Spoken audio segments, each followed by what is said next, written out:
কই তুমি? আমি তো চলে আসছি। আচ্ছা, তুমি এখন কোন জায়গায় আছো সেটা বলো। আমি ঢাকা মেডিকেলের কিছুটা সামনে আছি। আচ্ছা, তোমাকে যে ঠিকানা গতকাল বলেছি সেই ঠিকানায় চলে যাও। আমি 10 মিনিটের মধ্যে আসছি। রিয়ান, লেট করো না প্লিজ। জীবনে ফার্স্ট টাইম আমি ঢাকা আসছি, তাও পালিয়ে। আর কিছুই চিনি না। তুমি একদম ভয় পেও না, তুমি যাও, আমি আসছি।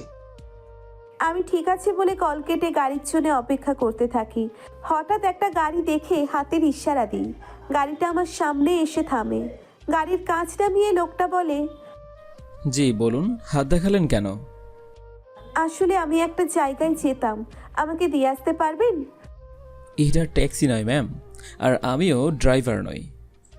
ও, আসলে আমি আজই প্রথম ঢাকা এসেছি, কিছু চিনি না তো। আচ্ছা, উঠে বসুন, আমি আপনাকে পৌঁছে দিচ্ছি। আমি মাথা নেড়ে ব্যাগটা নিয়ে গাড়িতে উঠে বসি। লোকটা ড্রাইভ করতে থাকে। খুব চিন্তা হচ্ছে কি হবে না হবে সেসব নিয়ে। লোকটা আমার থেকে ঠিকানা জানতে চাইলে আমি ঠিকানা বলি। কিছু সময়ের মধ্যে চলে আসি মেয়েটার দেয়া ঠিকানায়। গাড়ির দরজা খুলে বের হতেই দেখি একটা সাইনবোর্ডে লেখা কাজী অফিস। বুঝতে আর বাকি রইল না যে মেয়েটা বাসা থেকে পালিয়ে এসেছে। মেয়েটা গাড়ি থেকে নেমে কাউকে কল করছে। বুঝতেই পারছি কলটা রিসিভ করছে না যাকে কল করেছে। কি হয়েছে, কোনো সমস্যা ম্যাম? না, কোনো সমস্যা নেই। আচ্ছা, তাহলে আমি এবার আসি। আর একটা হেল্প করবেন প্লিজ? জি বলুন, কি করতে পারি? আসলে আমি তো কিছু চিনি না এখানে। আমি যার জন্য এসেছি সে আসা পর্যন্ত যদি একটু কষ্ট করে এখানে থাকতেন। বাসা থেকে পালিয়ে এসেছেন তাই না? লোকটার কথা শুনে মাথা নিচু করে নিই। আমি কিছু বলতে যাব তার আগেই লোকটা আবার বলে, আচ্ছা সমস্যা নেই, আপনার বয়ফ্রেন্ড আসুক, তারপর আমি যাব। আমি মাথা নাড়ি। রিয়ানকে কলের পর কল করে যাচ্ছি, কিন্তু ওর মোবাইল বন্ধ। বিকেল গড়িয়ে প্রায় সন্ধ্যা হয়ে গেছে, এখনও রিয়ানের মোবাইল বন্ধ। একটু পর তো কাজী অফিস বন্ধ হয়ে যাবে, আপনার বয়ফ্রেন্ড আসছে না কেন? ওর মোবাইল বন্ধ সেই বিকাল থেকে, কিছু বুঝতে পারছি না। আচ্ছা চিন্তা করতে হবে না, আপনার বয়ফ্রেন্ড হয়তো কোনো কাজে আটকে গিয়েছে। আপনি বসুন, আমি এই কিছু খাবার নিয়ে আসছি। বলেই লোকটা চলে যায়। আমি একটা গাছের নিচে বসে রিয়ানকে কলের পর কল করছি, কিন্তু ওর মোবাইল বন্ধ। রিয়ান কি তবে আমাকে ঠকালো? না না, রিয়ান এমন করতে পারে না। লোকটা এসে আমার পাশে বসে আমার দিকে একটা প্যাকেট এগিয়ে দেয়। নিন, খেয়ে নিন। আর কল করেছিলেন, কথা হয়েছে? এখনো মোবাইল বন্ধ। আপনি কি আসার সময় কথা বলে আসেননি? আপনার গাড়িতে ওঠার আগেই কথা হয়েছে। আমাকে কাজী অফিসের সামনে অপেক্ষা করতে বলেছে। এখন কোনো মোবাইল বন্ধ বুঝতে পারছি না। আচ্ছা আগে খেয়ে নিন, তারপর দেখি আসে কিনা। ওনার হাত থেকে প্যাকেট নিয়ে খাবার খেয়ে নিই। রাত 8টা, এখনও রিয়ানের মোবাইল বন্ধ। বসে বসে কান্না করছি। রিয়ান এভাবে আমার বিশ্বাস নষ্ট করলো। যার জন্যে সব কিছু ছেড়ে চলে আসলাম, সেই আমাকে ঠকালো। আচ্ছা কান্না বন্ধ করুন, আপনার বাসার ঠিকানা বলুন, আমি সকালে আপনাকে পৌঁছে দিয়ে আসবো। এই মুখ নিয়ে আমি মা বাবার সামনে যেতে পারবো না। আসার সময় চিঠি লিখে তারপর পালিয়েছি। বাহ, খুব ভালো কাজ করেছেন। তাহলে আর বাসায় ফেরা হবে না। এখন কোথায় যাবেন তাহলে? আমি তো কিছু চিনি না। আপনি একটু কষ্ট করে আমাকে একটা বাসা ঠিক করে দিবেন প্লিজ? আচ্ছা আপনি আপাতত আমার বাসায় চলুন। আমার বাসায় আমি আর আমার আম্মু থাকি। আম্মুকে বলবো আপনি আমার ফ্রেন্ড, আমার সাথে দেখা করার জন্যই সেই সিলেট থেকে এখানে এসেছেন। ঠিক আছে বলেই দুজন উঠে দাঁড়ায়। উনি আমার ব্যাগ নিয়ে গাড়িতে তোলে। গাড়িতে উঠে বসি দুজন। উনি গাড়ি স্টার্ট দিয়ে ড্রাইভ করতে থাকে। আচ্ছা ভালো কথা, আপনার নামটাই তো জানা হলো না। আম্মুর সাথে কি বলে পরিচয় করাবো? জি, আমার নাম ইতি। সুন্দর নাম। আর আমি হচ্ছি সুমন। এরপর আবার দুজনের মাঝে নীরবতা। কিছু সময়ের মধ্যে চলে আসি বাসার সামনে। গাড়ি পার্ক করে ইতিকে নিয়ে বাসার দরজার সামনে এসে কলিং বেল দিই। একটু পর আম্মু এসে দরজা খুলে আমার সাথে ইতিকে দেখে বলে, এই মেয়ে কে? আর এত রাতে তোমার সাথে কেন? আগে ভিতরে চলো, তারপর সবকিছু বলছি। আম্মু আর কিছু না বলে ভিতরে চলে যায়। আমি ইতিকে নিয়ে বাসার ভিতরে এসে সোফায় বসতে বলি। তারপর আম্মুর পাশে গিয়ে আমি বসে। এবার বলো কে এই মেয়ে, আর এত রাতে তোমার সাথে কেন? আম্মু, ওর নাম হচ্ছে ইতি, আমার ফ্রেন্ড, আর আমার সাথে দেখা করার জন্য ঢাকায় এসেছে। রাত হয়ে গেছে তো, তাই আমি বললাম যে আজকে আমাদের এখানে বাসায় থেকে কাল সকালে চলে যেতে। আমার কথা শুনে আম্মু গিয়ে ইতির পাশে বসে। ইতি মাথা নিচু করে বসে আছে। আম্মু ইতির থুতনিতে হাত রেখে মুখ উপরের দিকে তুলে বলে, আমার ছেলের বন্ধু এত সুন্দর সেটা তো আমার জানাই ছিল না। আর এত দূর থেকে যখন এসেছো, কাল কেন চলে যাবে? তুমি তো তোমার বাসায় কথা বলো, 1 সপ্তাহ আমাদের বাসায় বেড়াবে, তারপর তুমি যাবে। না না আন্টি, আপনাদের কষ্ট দিতে চাই না, আমি কাল সকালেই চলে যাব। মার দিব একদম। আমি তোমার বন্ধুর আম্মু, মানে তোমারও আম্মু, আর আম্মুর কথা শুনতে হয়, জানো না? ঠিক আছে আন্টি, আপনি যা বলবেন তাই হবে। এই তো লক্ষ্মী মেয়ে। সুমন, ইতিকে তোর পাশের রুমটা দেখিয়ে দে। যাও মা, গিয়ে ফ্রেশ হয়ে আসো, তারপর একসাথে 3জন খাবার খাবো। আমি মাথা নেড়ে সুমনের সাথে একটা রুমে চলে আসি। সুমন চলে যেতে নিলেই আমি সুমনকে বলি, এই যে শুনুন একটু। হ্যাঁ বলুন, কিছু লাগবে আপনার? আসলে আমি তো আর চাইলেও বাসায় ফিরতে পারবো না। কোন মুখ নিয়ে বাবা মায়ের সামনে গিয়ে দাঁড়াবো? আমার আর একটা উপকার যদি করতেন। কি করতে হবে বলুন। আমাকে যদি একটা জবের ব্যবস্থা করে দিতেন তাহলে খুব ভালো হতো। আচ্ছা, আমি দেখছি কি করা যায়। আপনি কি ফ্রেশ হয়ে নিন। আরেকটা কথা, আমরা যেহেতু আম্মুর সামনে বন্ধু, তাই আমরা একে অপরকে তুমি করেই বলি, নয়তো আম্মু সন্দেহ করবে। আমি মাথা নাড়ি। সুমন চলে যায়। ওয়াশরুমে এসে ঝর্ণা ছেড়ে দিয়ে চিৎকার করে কান্না করছি। এতটা সময় খুব কষ্ট করে কান্না চেপে রেখেছি, কিন্তু এখন আর পারছি না। যে মানুষটাকে বিশ্বাস করে তার এক কথায় নিজের আপনজনদের ছেড়ে চলে আসলাম, সেই আমাকে এভাবে ঠকালো। রিয়ানকে আমি ভালোবাসতাম। আজ থেকে 3 মাস আগে রিয়ান তার বন্ধুর বিয়েতে আমাদের গ্রামে আসে। তখনই রিয়ানের সাথে পরিচয়। এক সময় একে অপরকে ভালোবেসে ফেলি। বাবা তার এক বন্ধুর ছেলের সাথে আমার বিয়ে ঠিক করে। বিষয়টা রিয়ানকে জানাতেই রিয়ান বাসা থেকে চলে আসতে বলে। তারপর চলে আসি ঢাকা। আর তারপর তো শুনলেন। কিছু সময় পর গোসল করে ওয়াশরুম থেকে বের হয়ে চেঞ্জ করে বসে আছি। বাহির থেকে সুমন দরজায় নক করে। আমি ভিতরে আসতেই বলি, তুমি কি এখন গোসল করলে? আসলে সারাদিন জার্নি করেছি তো খুব খারাপ লাগছিল, তাই গোসল করে নিলাম। সেটা তো বুঝলাম, কিন্তু কান্না করেছো কেন? বয়ফ্রেন্ডের জন্য? কই না তো, আমি কেন কান্না করব? তোমার চোখ সব বলে দিচ্ছে।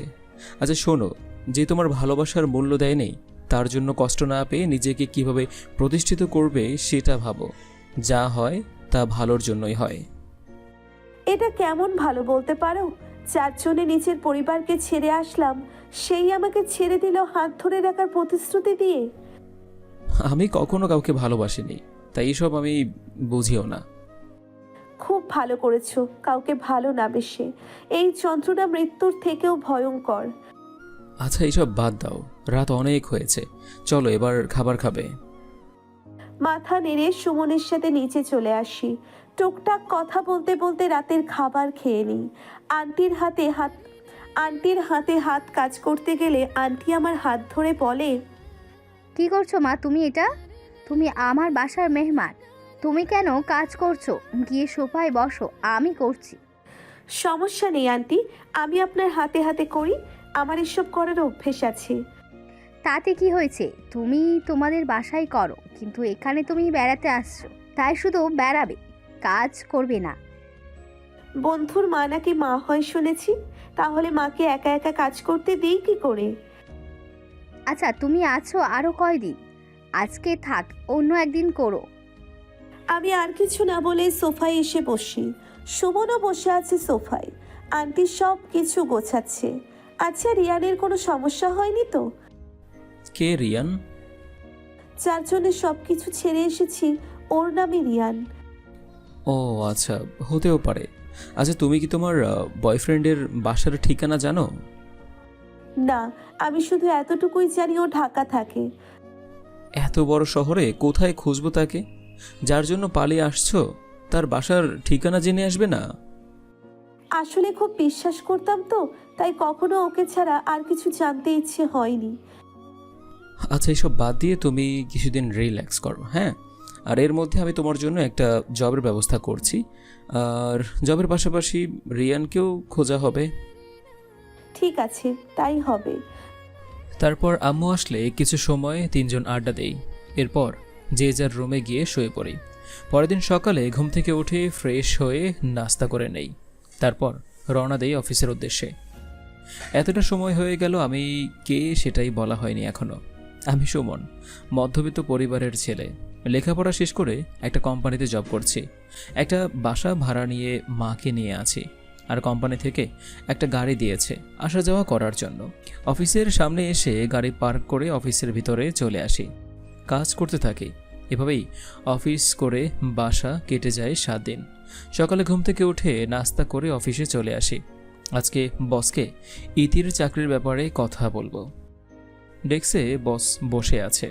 আর কিছু সময় পর পিয়ন চাচা এসে বলে যে বস নাকি আমাকে ডাকছে। আমি ল্যাপটপ বন্ধ করে বসের কেবিনের সামনে এসে নক করি।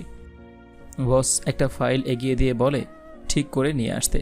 আমি তখন ইতির চাকরির ব্যাপারে কথা বলি। বস ইতি সম্পর্কে সব কিছু জানতে চায়। কাল রাতে ইতি কি পর্যন্ত পড়েছে জেনে নিয়েছি। আর পালিয়ে আসার সময় সার্টিফিকেটগুলো নিয়ে এসেছে। আসার সময় আমি সাথে করে সেগুলো নিয়ে আসি। তারপর স্যারকে আসছি বলে আমার ডেস্কে এসে সার্টিফিকেটগুলো স্যারের দিকে এগিয়ে দেই। স্যার কিছু সময় সার্টিফিকেটগুলো দেখে বলে যে শুধুমাত্র আপনার জন্যই চাকরিটা দিচ্ছি মিস্টার সুমন, কাল থেকে জয়েন করতে বলুন। তারপর আমি স্যারকে ধন্যবাদ দিয়ে ডেস্কে এসে কাজ করতে থাকি। দুপুরে আন্টির হাতে হাতে রান্না করছি। আন্টি না করলেও আমি জোর করেই করছি। তা মা, কি করার ইচ্ছে তোমার সামনে? আসলে আন্টি, এখানে সুমনের সাথে দেখা করতে এসেছি, আর একটা জবের জন্যেও। জবটা হয়ে গেলে একটা বাসা ভাড়া করে উঠবো ভাবছি। তুমি জবের জন্য আসছো? সুমনকে বলো, সুমন ঠিক একটা জব ঠিক করে দেবে। আর বাসা ভাড়া নিয়ে চিন্তা করো না, আমাদের পাশের ফ্ল্যাটটা খালি পড়ে আছে।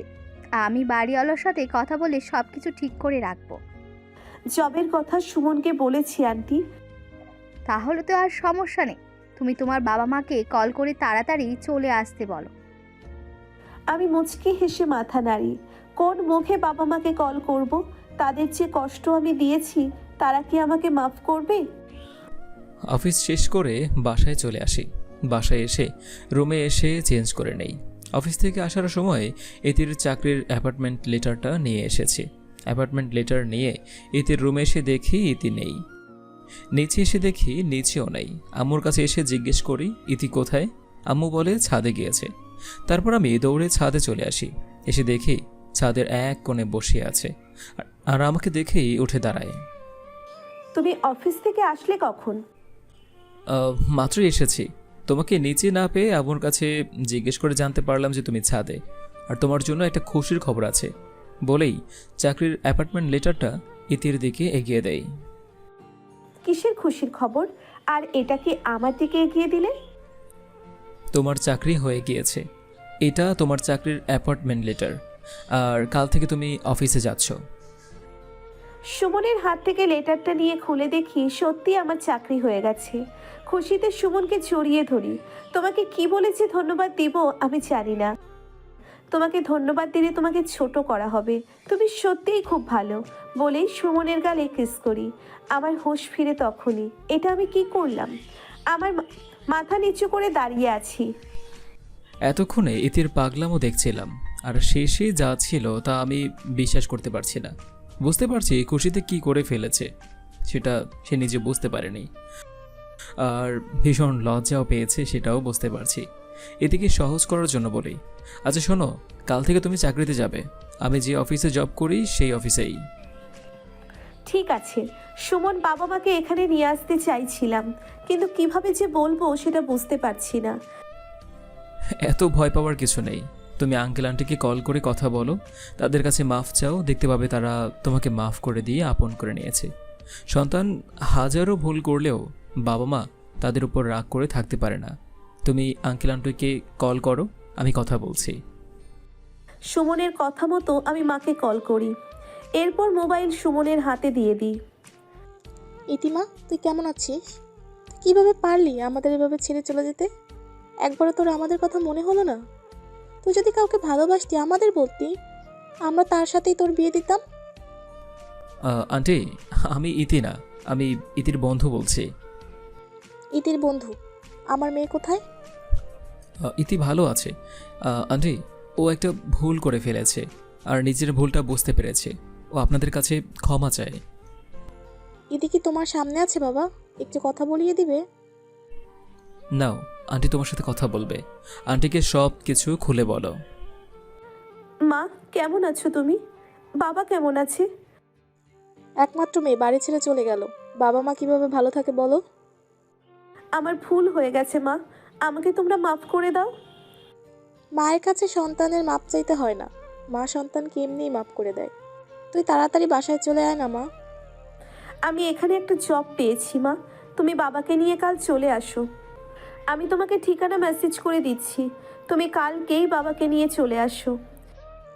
আচ্ছা ঠিক আছে মা, তুই নিজের খেয়াল রাখিস। আমি ঠিক আছে বলে কল কেটে সুমনকে শক্ত করে জড়িয়ে ধরি। এই মানুষটা না থাকলে হয়তো আমি অন্ধকারে হারিয়ে যেতাম। তুমি আমার জন্য যা করলে তা রক্তের কেউ করতো না সুমন। তোমার ঋণ আমি কোনো দিনও শোধ করতে পারবো না। এই পাগলি, তোমাকে আমি আমার বন্ধু বলেছি না? আর আমি যা করেছি আমার বন্ধুর জন্য করেছি। আচ্ছা এখন নিচে চলো, খুব ক্ষুধা পেয়েছে। সেই অফিস থেকে এসে এখনও কিছুই খাইনি। আমি সুমনকে ছেড়ে চোখের পানি মুছে সুমনের সাথে নিচে চলে আসি। এরপর সুমনকে খাবার সার্ভ করে দিই। সুমন খাবার খেয়ে নেয়। পরের দিন সকালে ঘুম থেকে উঠে ফ্রেশ হয়ে নাস্তা করে সুমনের সাথে অফিসে চলে আসি। সুমন স্যারের সাথে দেখা করিয়ে দেয়। স্যার কুশল বিনিময় করে সুমনকে বলে আমাকে আমার কাজ বুঝিয়ে দিতে। সুমনের সাথে স্যারের কেবিন থেকে বের হয়ে আসি। একটা ডেস্ক দেখিয়ে দিয়ে বলে, এটাই তোমার ডেস্ক, আর তুমি কাজ করো। কোনো সমস্যা হলে আমাকে ডেকে দিও। তোমার পাশের ডেস্কেই আমি আছি। আমি মাথা নাড়ি। সুমন চলে যায় ওর ডেস্কে। কাজ করতে করতে কখন লাঞ্চ টাইম হয়ে যায় বুঝতে পারিনি। সুমনের সাথে অফিসের ক্যান্টিনে চলে আসি লাঞ্চ করতে। লাঞ্চ করে আবার অফিসে এসে কাজ করতে থাকি। অফিস টাইম শেষ হলে ইতিকে নিয়ে বাসায় চলে আসি। বাসায় এসে দেখি ইতির আব্বু আম্মু এসেছে। ইতি গিয়ে ওর আব্বু আম্মুকে জড়িয়ে ধরে। কেমন আছিস মা? খুব ভালো আছি মা, তুমি কেমন আছো? কখন আসছো তোমরা? আমরাও ভালো আছি, একটু আগেই আসছি। সুমন বাবাজি বাস স্টেশনে লোক পাঠিয়েছিল, সেই আমাদের বাসায় রেখে গেছে। মাকে ছেড়ে দিয়ে গিয়ে বাবাকে জড়িয়ে ধরি। কুশল বিনিময় করে বাবা মাকে নিয়ে আমার ফ্ল্যাটে চলে আসি। কালকেই আন্টি বাড়িওয়ালার সাথে কথা বলে ফ্ল্যাট নিয়ে দিয়েছে। দুটো ফ্ল্যাট মুখোমুখি। আমাদের ফ্ল্যাটের দরজা খুললেই সুমনদের ফ্ল্যাটের দরজা। বাবা মাকে একটা রুম দেখিয়ে দিয়ে রেস্ট করতে বলি। আমি রুমে এসে চেঞ্জ করে রান্না করার জন্য কিচেনে চলে আসি। হঠাৎ কলিং বেল বেজে ওঠে। দরজা খুলে দেখি একটা লোক বাজার হাতে দাঁড়িয়ে আছে। লোকটা বলে সুমন ভাই এসব পাঠিয়েছে। আমি লোকটার হাত থেকে বাজার নিয়ে ভিতরে এসে সুমনকে কল করি। কি ম্যাডাম, কল করলে এখন? বাজার পাঠানোর কি দরকার ছিল? আঙ্কেল আন্টিকে কি খাওয়াবে শুনি? বাসায় কিছু আছে? তাই বলে এত কিছু? সমস্যা নেই, তুমি আঙ্কেল আন্টির জন্য রান্না করো। আমি ঠিক আছে বলেই কল কেটে মোবাইলের দিকে তাকিয়ে আছি। আজও এই পৃথিবীতে ভালো মানুষ আছে, সেটা সুমনকে না দেখলে জানা হতো না। এই মানুষটার মধ্যে কি আছে? দিন দিন আমি যেন সুমনের মায়ায় জড়িয়ে যাচ্ছি। মোবাইল রেখে রান্না শুরু করলাম।